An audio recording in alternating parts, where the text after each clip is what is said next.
premières heures de ce 31 décembre 2016. C'était le jour du marché à Guité.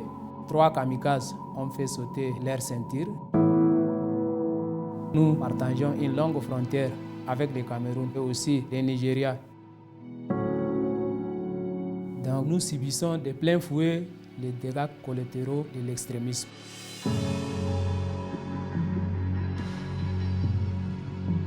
Naturellement séparés par la rivière Chari, le Tchad et le Cameroun sont 2 grands voisins, en proie à une déstabilisation majeure depuis le début de la crise au Nigeria, il y a près d'1 décennie. De part et d'autre de la frontière, les populations ont été considérablement impactées par la montée de l'extrémisme violent et la secte Boko Haram. Insécurité, pauvreté chronique et afflux de déplacés exposent les communautés à des crises humanitaires récurrentes, exacerbant leur vulnérabilité et affectant leur capacité de résilience.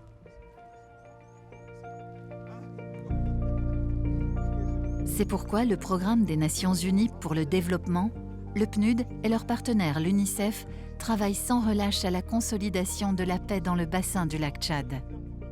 La région du lac Tchad est devenue une vraie vivrière pour le recrutement par Boko Haram. Et donc c'est une population qui a vraiment besoin qu'on appuie non seulement le relèvement mais aussi la résilience. Il faut une approche militaire et sécuritaire, mais il faut tout aussi une approche humanitaire et une approche de développement. Nous avons en même temps une approche transfrontalière entre le Cameroun et le Tchad et ces activités, des interventions qui sont financées par le Fonds pour la consolidation de la paix. À Mani, dans la province du Hadjer-Lamis, le sport est incontestablement venu favoriser la cohabitation pacifique et dépasser les frontières.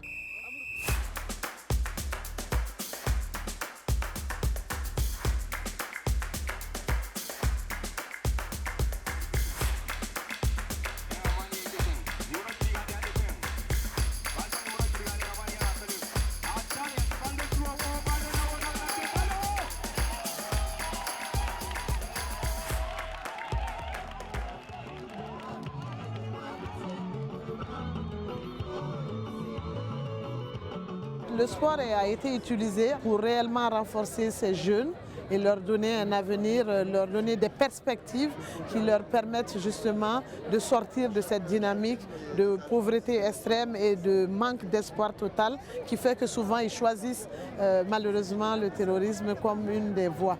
Les matchs de présélection disputés pendant plusieurs semaines ont permis à ces jeunes de tisser des liens nouveaux.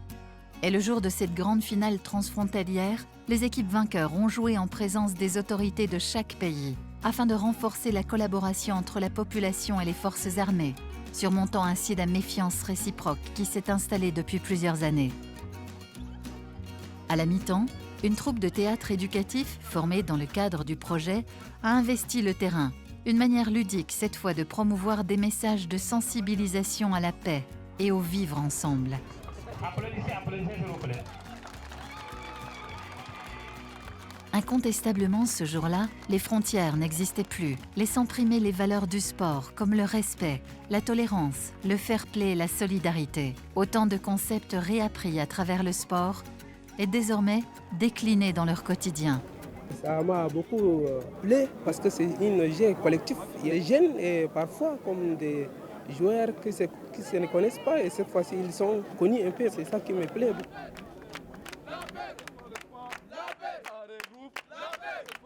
Le sport, c'est d'abord une activité qui libère, qui unifie le peuple. Dans une équipe, on n'a pas besoin de parler peut-être sur le kanumbu, le massa ou bien le kotoko ou autre chose pour s'exprimer. Il suffit juste de se placer dans une bonne position et puis la passe est faite. Donc, ça a changé beaucoup de choses. Avant, on souffrait du syndrome de l'ignorance. Mais avec ces activités et avec l'arrivée du PNUD et puis de l'UNICEF, tout a un peu changé. En parallèle du sport, plusieurs sessions de dialogue entre les communautés transfrontalières ont été organisées. Les techniques de prévention des conflits ainsi que les mécanismes d'alerte précoce ont été partagés auprès des jeunes, mais aussi auprès des différents acteurs communautaires. Un outil indispensable permettant de gérer les conflits et les situations d'extrémisme dans la zone.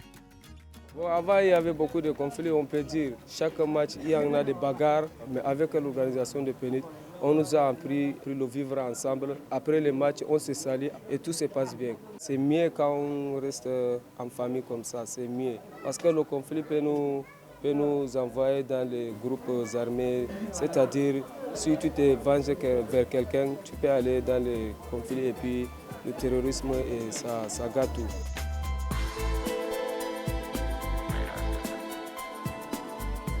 Alors que les joueurs camerounais s'apprêtent à retraverser la rivière pour rentrer chez eux, les au revoir témoignent du lien rétabli et d'une amitié nouvelle qui ne demande qu'à grandir.